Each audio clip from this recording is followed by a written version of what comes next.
Elon Musk को H-1B visa कार्यक्रम को बचाने के लिए नवनिर्वाचित राष्ट्रपति डोनाल्ड ट्रंप का समर्थन मिला है।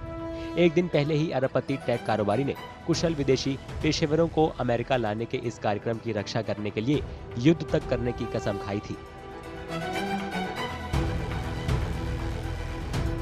H-1B वीजा एक गैर प्रवासी वीजा है, जिसके तहत अमेरिकी कंपनियों को ऐसे विशेष व्यवसायों में विदेशी पेशेवरों को नियुक्त करने की अनुमति मिलती है जिनमें व्यवसायिक या प्रौद्योगिकी विशेषज्ञता की जरूरत होती है।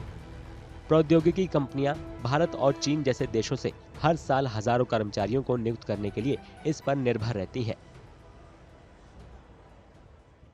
In search of excellence, people from India, from China, from Netherlands, from other parts of the world, they went to USA and they contributed in their economy and made what United States of America is. So United States of America, their basic strength is in immigration.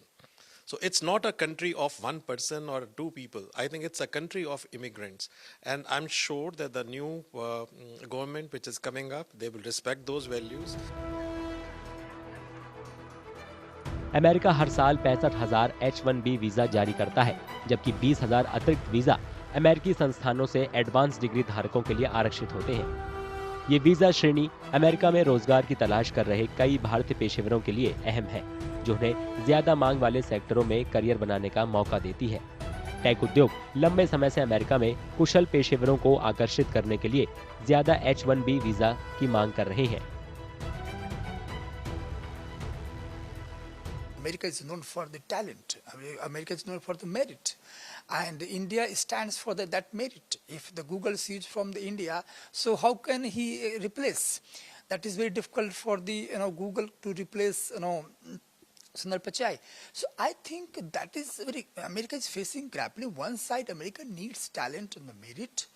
That needs for research and innovation and everything, and other side America has to follow its philosophical line of the Trump that is the deglobalization, America first.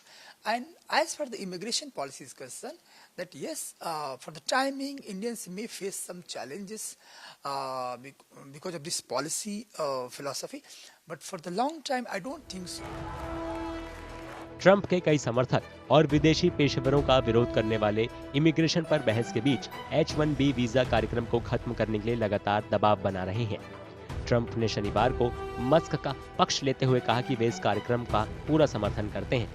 Trump के पहले प्रशासन ने 2020 में इस कार्यक्रम पर यह तर्क देते हुए रोक लगा दी थी कि ये व्यवसायों को अमेरिकियों की जगह कम वेतन वाले विदेशी पेशेवरों को रखने की अनुमति देता है।